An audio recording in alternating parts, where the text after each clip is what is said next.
Shalom, jemaat kasih sayang Tuhan. Bagaimana kabar saudara hari ini? Luar biasa ya. Oke, mari kita kembali belajar dari bagian firman Tuhan. Hari ini kita akan melihat dari Kejadian pasal yang ketiga. Ya, Kejadian 3 ayat yang ke-15 dan 21. Kita baca 1, 2, 3. Aku akan mengadakan permusuhan antara engkau dan perempuan ini, antara keturunanmu dan keturunannya. Keturunannya akan meremukkan kepalamu dan engkau akan meremukkan tumitnya. 21. Dan Tuhan Allah membuat pakaian dari kulit binatang untuk manusia dan untuk istrinya itu, lalu mengenakannya kepada mereka. Lalu mengenakannya pada mereka. Satu kalimat yang indah dari bagian firman Tuhan ini. Saudara, lupa itu rasanya menjadi pergumulan kita bersama ya. Kadang-kadang kita itu baru ingat, ya ampun aku janji sama ini atau mau melakukan apa. Lupa saudara. Bukan dengan sengaja ya kita melupakan janji itu, bukan. Memang bukan disengaja. Tapi memang ada beberapa hal di dalam kehidupan kita yang memang kita itu lupa. Yang pertama mungkin karena kita terlalu banyak kegiatan, banyak agenda, banyak pekerjaan sehingga membuat janji kita itu terskip karena kita tidak mencatatnya. Atau kemudian saudara-saudara kita lupa karena memang itu janji itu sepintas saja, tidak masuk kepada agenda utama kita, tidak masuk kepada agenda utama kita. Tapi ada juga saudara-saudara memang kita lupa, itu memang tidak ada di dalam catatan kita gitu ya. Kita ngomong tapi kemudian kita melupakannya. Nah saudara-saudara mungkin yang terakhir kita lupa, itu artinya kita sedang mengalami fase demensia alias penyakit menurunnya daya ingat. Saya berharap hari ini saudara tidak lupa dengan pasangan saudara ya. Jangan lupa gitu ya. Tengok pasanganmu, aku gak pernah melupakan kamu gitu ya. Yo so sweet gitu ya. Saudara, tapi ada orang-orang tertentu yang memang ingat banget saudara. Ingat banget ketika itu janji kemudian digenapi dan dia ingat banget. Saya tuh sampai heran ketika istri saya kadang-kadang ngomong begini. Oh, tahu gak ini dulu kasih ini. Seseorang, kapan ngasihnya? Dulu waktu kita menikah, ya ampun kamu masih ingat yang kasih? Ingat, apa gak ingat? Gak ingat sama sekali, gak tahu. Tapi dia bisa ingat gitu saudara. Saya juga sering kali lupa dengan sesuatu. Tapi satu hal dan bersyukur sampai hari ini saya gak pernah lupa janji. Kalau udah janji sama orang, doain orang, ketemu sama orang, saya selalu catat. Kalau nggak dicatat, nggak masuk catat kemudian lupa, baru itu benar-benar kelupaan saudara. Tapi selama itu di catatan, maka saya akan terus mengingatnya kapan itu akan dilakukan. Nah saudara-saudara tidak demikian dengan Allah. Allah adalah pribadi yang setia. Allah adalah pribadi yang konsisten dengan janjinya. Allah adalah Allah yang selalu menepati janjinya. Di dalam waktu dan kedaulatannya Allah menyatakan kapan waktu yang tepat janjinya itu akan digenapi. Dan di dalam segala kuasa dan kedaulatannya Allah bukan saja setia dengan janjinya, tetapi Allah juga memelihara janji itu dengan yang namanya perjanjian atau covenant, agar janji-janji itu tergenapi sesuai dengan masa dan waktunya, sesuai dengan rencana dan rancangannya. Itulah yang dimiliki oleh Allah. Allah tidak akan pernah ingkar janji. Hal ini terlihat ketika manusia yaitu Adam dan Hawa jatuh ke dalam dosa. Akibat ketidaktaatan mereka, pemberontakan mereka menjadikan mereka terpisah dengan Allah. Sehingga mereka harus menanggung hukuman dan murka Allah, yaitu yang namanya kematian. Ini sebuah konsekuensi karena mereka memberontak kepada Allah. Dan Allah tahu bahwa manusia itu tidak akan pernah bisa menyelamatkan dirinya dari hukuman murkanya. Sehingga kemudian Allah memberikan janji keselamatan kepada manusia. Kita membaca di dalam Kejadian 3 ayat 15, memang itu pembicaraan dengan si ular yaitu iblis. Tetapi impactnya adalah diberikan kepada manusia. Aku akan mengadakan permusuhan antara engkau dan perempuan ini. Antara keturunanmu dan keturunannya. Keturunannya akan meremukkan kepalamu dan engkau akan meremukkan tumitnya. Di sini kita melihat bahwa kasih karunia Allah yang memberikan janji tentang seorang juru selamat itu nilainya kekal. Pada saat manusia jatuh dalam dosa, Allah sudah menetapkan janjinya dan kemudian membuat perjanjian demi perjanjian di dalam generasi-generasi berikutnya supaya generasi berikutnya mengetahui rencana Allah tentang keselamatan ini. Tentu saja saudara-saudara, kalau kita membaca di sini adalah berbicara tentang kasih karunia Allah yang akan memberikan seorang juru selamat. Tetapi kemudian dikontraskan dengan bagian berikutnya bahwa ular itu atau iblis itu akan dikalahkan. Nah saudara, Kejadian 3 ayat yang ke-21 dikatakan di sana bahwa Allah memberikan pakaian dari kulit binatang kepada Adam dan Hawa. Saudara, kalau kita mengacu kepada bagian ini, ada kasih karunia yang langsung diberikan kepada Adam dan Hawa.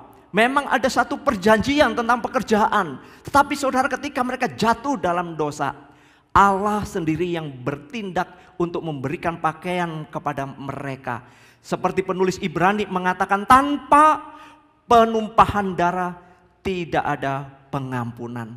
Yang menarik saudara, teolog mengatakan bahwa Kejadian 3 ayat 15 itu sering disebut dengan yang namanya proto-evangelium. Supaya kita benar-benar paham betul, proto-evangelium adalah Injil yang pertama yang disampaikan kepada manusia. Dan di dalam proto-evangelium ini, Injil yang pertama ini ada dua elemen penting yang menjadi dasar dari iman Kristen kita. Yang pertama adalah satu fakta, hukuman atas Adam dan keturunannya. Sekali lagi, hukuman atas Adam dan keturunannya, yaitu kematian kekal. Ini fakta. Semua keturunan Adam akan mengalami kematian kekal. Tetapi ada janji yang kedua, elemen yang kedua, yaitu bahwa Tuhan menyediakan juru selamat. Dan yang menarik saudara, ketika disebutkan juru selamat di dalam bagian ini terindikasi bahwa sesungguhnya juru selamat itu bukan siapa atau kemudian nanti sembarangan orang yang bisa menjadi penyelamat. Bukan. Seorang juru selamat identitasnya jelas, laki-laki, dan kemudian kalau kita membaca dalam bagian berikutnya dari keturunan Daud. Hanya satu-satunya yang akan lahir dari keturunan perempuan itu yang akan menghancurkan iblis. Nah saudara, kita juga bisa melihat di dalam bagian ini proto-evangelium itu adalah berbicara tentang kasih karunia Tuhan. Keselamatan adalah inisiatif dari Allah. Keselamatan datang berasal dari Allah. Keselamatan itu lahir dari Allah. Sebab Allah mengetahui bahwa manusia yang sudah jatuh dalam dosa, hatinya akan cenderung untuk terus-menerus melawan Allah. Allah penggagas daripada keselamatan. Dan hanya Allah yang memiliki cara untuk memberikan dan menyatakan keselamatan. Untuk itu Alkitab mengatakan kepada kita, keselamatan itu adalah anugerah. Bukan hasil pekerjaanmu, bukan hasil daripada usahamu, bukan juga karena upayamu. Sebab manusia tidak akan pernah bisa menyelamatkan dirinya sendiri. Manusia juga tidak bisa mengenal Allah yang benar, sebab manusia sudah jatuh dalam dosa. Maka kemudian Allah sendiri dengan caranya menyatakan dirinya kepada manusia supaya manusia bisa mengenal Allah yang benar. Itu ada di dalam Yohanes 1 ayat yang ke-18. Jelas sekali Alkitab mengatakan kepada kita, proto evangelium menunjukkan kepada kita Allah, saudara, adalah Allah yang perancang dari keselamatan.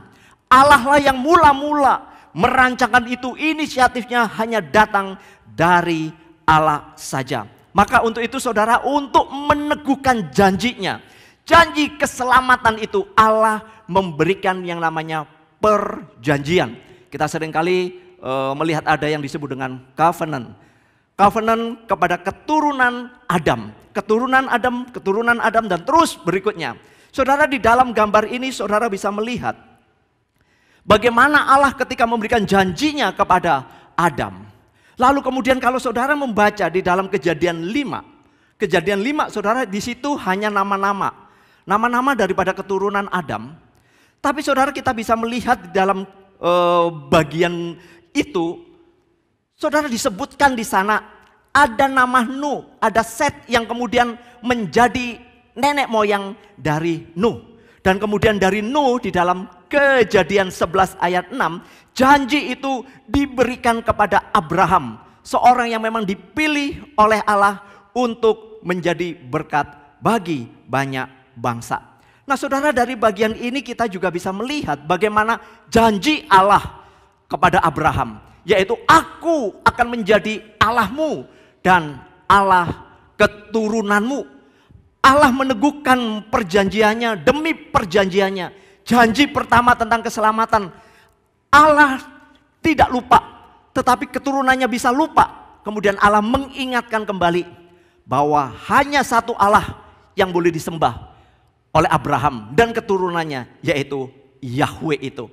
Tapi kemudian saudara, diberikan juga sebagai satu komitmen, kesepakatan, karena covenant perjanjian itu berlaku untuk dua orang yang saling kemudian mengadakan perjanjian dan mengikat perjanjian.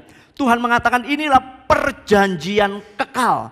Maka saudara-saudara, ayat yang ke-9, kalau saudara membaca di dalam Kejadian 17, maka saudara akan melihat di sana, dari pihakmu engkau harus memegang perjanjianku, engkau dan keturunanmu turun temurun. Artinya saudara, ketika diberikan kepada Abraham, maka turunan berikutnya janji ini tetap digemakan.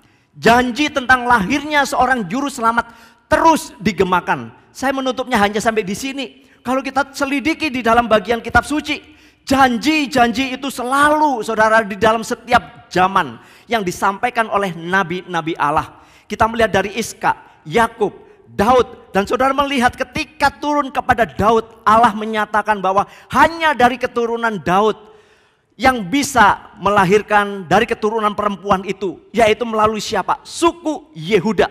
Dari suku Yehuda lah akan lahir seorang Mesias. Jadi saudara lihat, ya, dikawal oleh Allah. Allah konsisten, Allah mengingatkan untuk setiap zamannya. Zamannya Set, zamannya Nuh, Allah juga memberikan perjanjian pelangi. Kemudian Abraham memberikan perjanjiannya diwujudkan dengan sunat.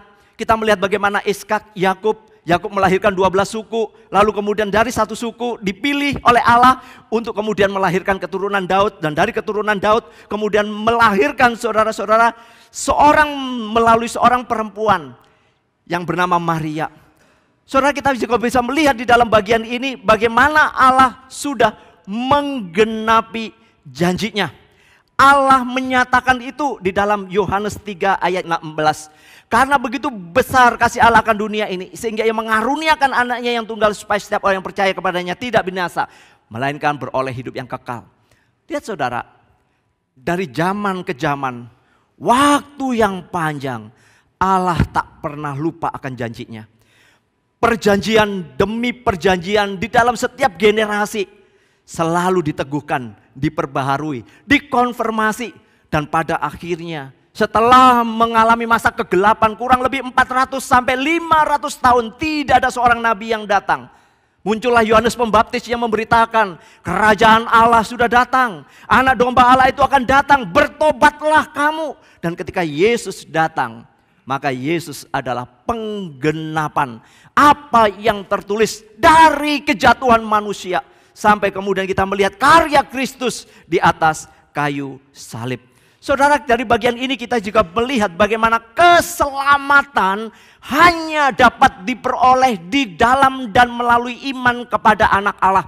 Karena dari awal Allah sudah menetapkan keselamatan hanya melalui satu orang yang disebut juru selamat.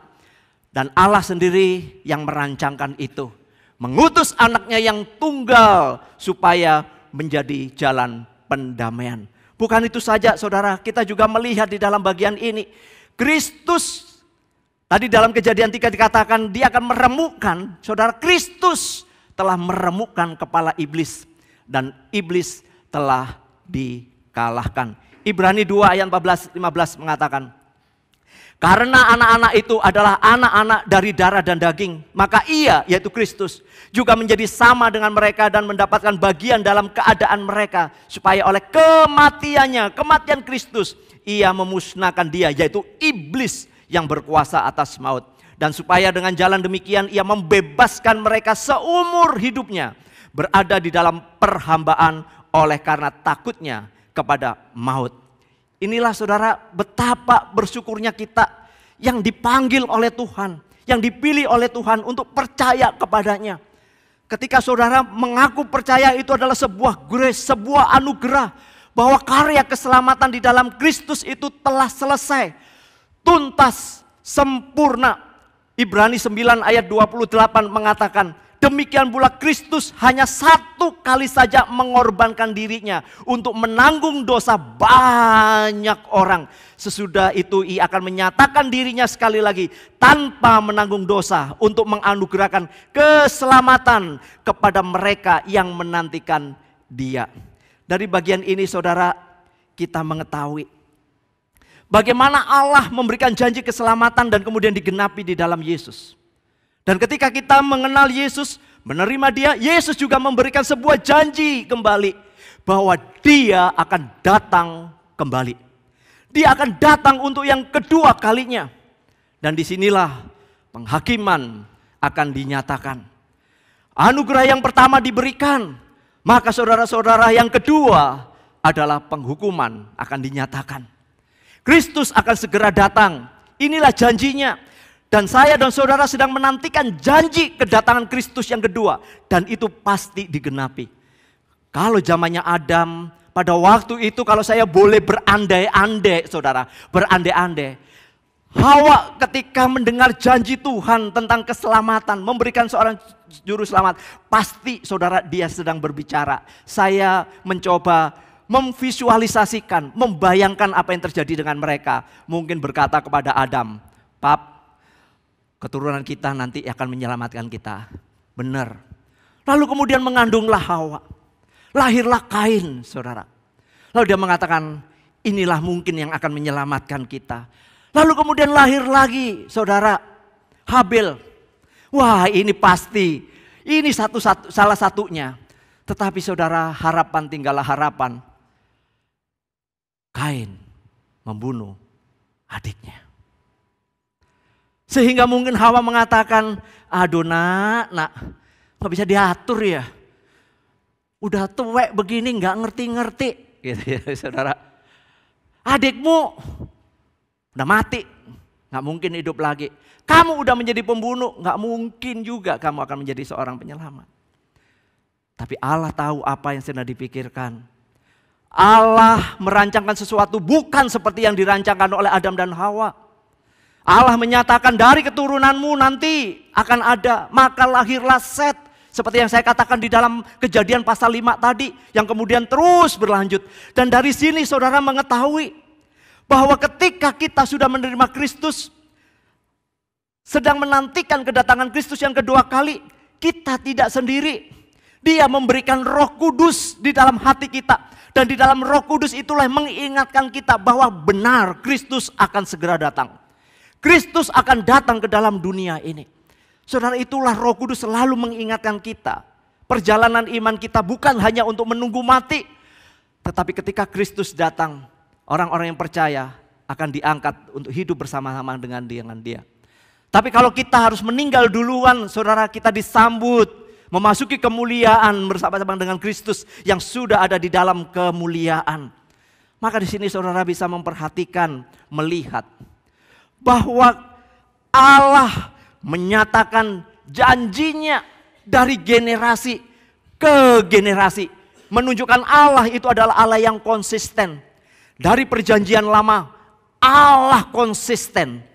Dalam perjanjian baru, ketika dia terangkat ke surga, janji itu terus diberikan kepada para muridnya. Kemudian kepada para murid yang lainnya. Kepada gereja mula-mula. Dan janji itu tetap diberikan kepada saya dan saudara di zaman ini. Artinya saudara, setiap generasi, setiap zaman, Allah selalu menyatakan janjinya. Allah selalu menyatakan kehendaknya. Kehendak apa di dalam generasi kita? Sekali lagi, kehendaknya adalah kedatangan Kristus yang kedua kali. Kita sudah melihat kedatangan yang pertama. Sebentar kita akan merayakan Natal. Tetapi saudara, penantian yang paling indah adalah kedatangannya kedua kali. Saudara, fokus kita pada saat hari ini bukan seharusnya mengejar janji-janji yang selalu berhubungan dengan kebutuhan jasmani kita. Enggak salah kalau saudara berdoa minta yang namanya kesehatan, enggak salah. Saudara, enggak salah ketika berdoa minta diberkati oleh Tuhan supaya usahamu lancar, enggak salah. Enggak salah kalau engkau berdoa minta keluargamu juga diberkati oleh Tuhan semua dalam keadaan baik. Enggak salah. Tetapi seringkali orientasi dan fokus kita hanya kepada kebutuhan-kebutuhan jasmani dan fisik yang pada akhirnya akan kita tinggalkan. Saya dan saudara melupakan satu hal yang paling penting dalam kehidupan saya dan saudara. Masalah dosa. Saudara, kita tidak akan pernah bisa membereskan dosa, tetapi hanya anugerahnya yang bisa membebaskan saya. Dan kita menyatakan menerima dengan iman, tetapi menerima dengan iman kemudian kita juga harus mengerjakan anugerah itu di dalam kehidupan kita. Tapi seringkali saya dan saudara lebih suka kepada janji-janji Tuhan berkenaan dengan berkat-berkat jasmani, materi, kekayaan, kejayaan yang membuat kita merasakan bahwa ketika saya berhasil ini adalah saya diberkati oleh Tuhan. Ketika saya sehat, saya mengatakan ini diberkati oleh Tuhan. Ketika keluarga saya baik-baik, kita mengatakan keluarga saya diberkati oleh Tuhan. Bagaimana yang berantem? Bagaimana yang kehidupannya sulit? Apakah orang-orang ini tidak diberkati oleh Tuhan? Saudaraku, hanya melalui anugerah Tuhan. Itulah yang akan menolong saya dan saudara untuk terus mengalami yang namanya sebuah transformasi. Mengalami sebuah pembaharuan hidup agar kita menjadi serupa dengan Kristus. Inilah saudara, menjadi serupa dengan Kristus, karena untuk itulah saya dan saudara dipanggil. Saudara, Roh Kudus akan menolong saya, menolong saudara menjadi serupa dengan Kristus sampai akhirnya dia datang. Dan dia mendapati iman kita adalah iman yang setia. Ia datang kedua kali mendapati iman saya dan saudara adalah iman yang memang tertuju hanya kepada Kristus saja. Itulah kita harus melihat kembali kepada perjanjian lama. Apa yang dikatakan Allah kepada Abraham. Aku akan menjadi Allahmu dan Allah keturunanmu. Tapi kemudian Allah juga berkata kepada Abraham, tapi dari pihakmu engkau harus berlaku setia. Dari pihakmu engkau harus mengumandangkan dan menceritakan kasih Allah. Supaya generasimu adalah generasi yang juga menyembah Allah yang benar. Hari ini saya dan saudara diingatkan kembali dengan perjamuan kudus. Setahun ini kita akan mengadakan perjamuan kudus, saudara. Setiap 3 bulan kita mengadakan perjamuan. Tapi saudara, di dalam kita memaknai perjamuan seringkali juga lewat. Lewat karena memang kita menganggap itu sebagai satu sakramen saja, tapi tidak pernah mentransformasi, mengubahkan kehidupan kita. Seharusnya semakin hari saya dan saudara semakin tunduk kepada kasih karunia Tuhan, menjadikan saya dan saudara menuntut diri secara pribadi untuk benar-benar mengejar yang namanya mengejar kekudusan itu. Saya kasih ilustrasi seperti ini, saudara. Saudara selalu menyaksikan orang yang menikah, bukan? Pasangan yang akan menikah. Sebelumnya mereka tentu saja saudara-saudara akan mengalami atau menjalani yang namanya premarital. Bimbingan pranikah. Diberikanlah firman Tuhan, nasihat, diberikanlah arahan-arahan tentang rumah tangga, baik secara tanggung jawab, masalah keuangan, masalah-masalah yang lainnya dibicarakan. Sampai kemudian saudara-saudara, pasangan itu datang ke altar pada harinya. Tentu saja saudara itu saat yang paling dinanti-nantikan, dan saya mungkin saudara mengingatkan saudara pada waktu datang ke altar, rasanya juga saat yang paling menyenangkan. Saya nggak meyakin ada yang datang ke altar dengan wajah sebel, enggak kan? Semuanya happy. Karena masa itu masa yang dinantikan. Ketika kemudian tiba waktunya untuk mengatakan janji nikah, sang pendeta mengatakan silakan berhadapan dan katakan janji nikah. Enggak sedikit yang mengungkapkan janji nikah itu sambil termehek-mehek. Sampai nggak bisa ngomong. Yang mengatakan aku mengasihi engkau, menerima engkau sebagai istri atau suami. Lalu kemudian dalam keadaan susah, senang, kaya, miskin. Saudara sampai nggak sanggup lo ngomong itu sampai kata-kata kalimatnya. Nggak ada yang cengengesan. Tapi pasca menikah saudara-saudara, bukan adanya termehek-meheknya udah beda saudara. Termehek-meheknya minta pisah. Nah, seringkali rumornya yang mulai muncul itu adalah seperti ini.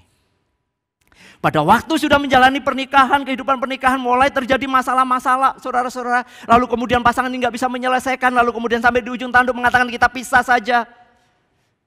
Karena hidup kita gak cocok, kita sudah gak sejalan lagi dan bla bla bla. Udah lupa janjinya. Lalu kemudian saudara mendengar itu dan mengatakan, siapa yang memberkati itu ya? Oh, Pak Gianto yang memberkati. Oh, pantes kalau Pak Gianto memberkati pasti berantakan. Bentar, saudara, bentar. Saudara yang minta nikah siapa ya? Anda kan? Yang ngucapin janji siapa? Anda sendiri kan? Dengan takut dan gentar, bahkan gak sampai kata-katanya dengan gemetar. Saudara kemudian terjadi kekreditan, kenapa? Terjadi kekreditan itu adalah karena kita sudah tidak lagi menempatkan Kristus di dalam kehidupan pribadi lepas pribadi. Tidak menjadikan Kristus di dalam kehidupan keluarga. Saudara, saya sangat sedih ketika seseorang saudara-saudara mengatakan, loh kamu ya harus belajar untuk menyelesaikan masalah dengan pasanganmu. Karena kamu udah janji nikah di hadapan Tuhan loh. Di hadapan Tuhan kamu menikah. Mengatakan di hadapan Tuhan aku berjanji untuk mengasihi pasanganku. Di hadapan Tuhan kamu mengatakan. Tapi saya sangat sedih ketika dia mengatakan, busetlah semuanya janji nikah di gereja. What? Saudara, ada loh orang yang bisa mengatakan seperti itu. Menganggap sampah janjinya pada waktu dia datang ke altar. Pada waktu dia sudah memiliki permasalahan kemudian menganggapnya itu adalah sebagai sebuah sampah. Janji hanyalah tinggal sebuah janji, saudara. Saudara, tidak demikian. Saya mengilustrasikan ini adalah pernikahan itu adalah janji. Pernikahan itu adalah komitmen. Pernikahan itu adalah covenant seumur hidup dari pasangan itu. Dan hanya maut yang bisa memisahkan. Mereka harus tetap belajar untuk memegang janji, teguh komitmennya yang diletakkan di atas dasar kasih Kristus. Bisa saja tidak sepaham, bisa saja tidak sejalan, bisa saja beda pendapat. Tetapi ketika setiap pribadi meletakkan hidupnya kepada Kristus, ketika Kristus menjadi kepala di dalam keluarga, menjadi kepala bagi dirinya, menjadikan Kristus bertata di dalam dirinya, keegoisan diri itu akan dihilangkan. Bukan lenyap, dihilangkan. Karena pada waktu saudara emosi, pada waktu saudara marah, saudara ingat janji firman Tuhan, janji komitmen saudara sedang berdiri di altar Tuhan, dan Allah menjadi saksinya. Allah diundang hadir, Allah Tritunggal hadir dalam pemberkatan saudara. Inilah saudara yang ingin saya mau katakan kepada saya dan saudara. Kita sudah menerima janji itu. Kita sudah mendapatkan janji itu melalui Kristus. Kristus sudah mati bagi kita. Kristus sudah menebus kita. Saya dan saudara sudah menjadi bagian covenant Allah. Dan disinilah saya dan saudara harus menghidupi covenant itu. Menghidupi anugerah yang diberikan kepada saya dan saudara dengan takut dan gentar. Perjalanan iman kita bisa jatuh, saudara. Perjalanan iman kita bisa gagal. Tokoh-tokoh Alkitab tidak ada yang perfect. Hidupnya juga banyak dosa. Tidak ada yang sempurna karena kesempurnaan hanya milik Allah dan Kristus saja. Tapi dalam perjalanan ketika kita gagal, ketika kita kembali lagi kepada jalan kasih karunia Allah dan anugerah itu, maka saya dan saudara akan kembali berada di dalam tracknya. Sebab apa? Pemulihan hanya bisa dikerjakan oleh karya Roh Kudus yang tinggal dalam hati kita. Tetapi ketika kita tidak lagi menempatkan Kristus sebagai prioritas, yang ada adalah egois yang membuat kita seringkali tidak bisa komitmen dengan komitmen kita.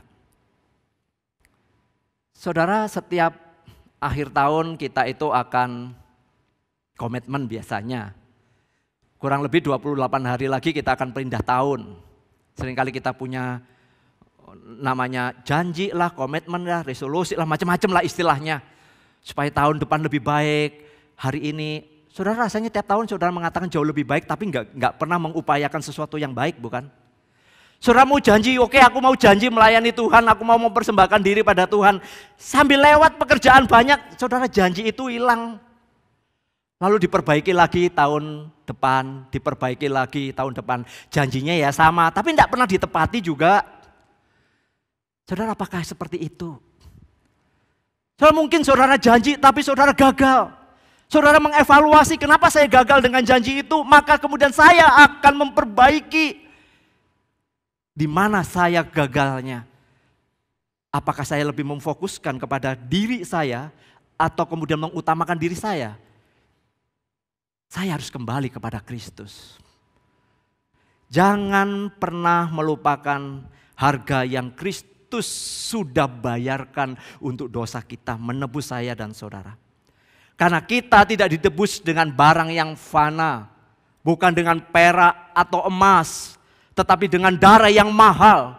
Darah anak domba Allah, anak tunggal Allah Bapa yang tidak bernoda, yang tidak bercacat. Dia adalah Kristus. Janji itu sudah dinyatakan ketika Adam dan Hawa jatuh dalam dosa. Perjanjiannya terus dikumandangkan dari nabi-nabinya. Dan kemudian digenapi oleh Kristus. Pada saat Kristus menggenapi dengan kematiannya di atas kayu salib, saya dan saudara mendapatkan jalan keluar untuk permasalahan dosa kita. Lalu kemudian Kristus mengatakan, penggenapan total seutuhnya adalah ketika aku akan datang kedua kalinya. Inilah sekarang masa saya dan saudara di dalam perjalanan iman kita. Menantikan Kristus untuk datang kedua kalinya. Janji itu akan digenapi. Cepat atau lambat di dalam waktu kehendak dan kedaulatan Allah. Itu akan dinyatakan kepada saya dan saudara. Untuk itu jangan pernah melupakan janji Allah. Jangan terfokus hanya janji yang hanya memenuhi kebutuhan fisik saudara. Tapi saudara lupa akan janji bahwa Kristus akan datang kedua kali. Dan ketika dia datang mendapatkan saudara seperti apa. Mendapatkan imanmu seperti apa pada waktu dia datang kedua kali. Matius 7 akan memberikan sebuah peringatan yang mengerikan, bukan? Ketika Tuhan mengatakan, enyalah engkau, aku tidak mengenalmu, kamu sekalian berbuat kejahatan. Padahal mereka berteriak, Tuhan, Tuhan bukankah aku bernubuat demi namamu? bermujizat demi nama-Mu. Tapi Tuhan mengatakan, aku tidak mengenal Engkau. Iman macam apa yang saudara miliki? Jika Allah sudah konsisten dengan janji dan perjanjiannya terhadap saya dan saudara, apakah kita juga konsisten dan komitmen kita untuk mengasihi dan melayani Dia? Jangan buat resolusi hanya lewat resolusi, janji hanya sebuah janji, komitmen hanya lewat sebuah komitmen. Miliki keteguhan hati, karena Kristus sudah menyatakan janjinya dan menggenapi bagi saya dan saudara. Mari kita mengambil waktu untuk boleh berdoa.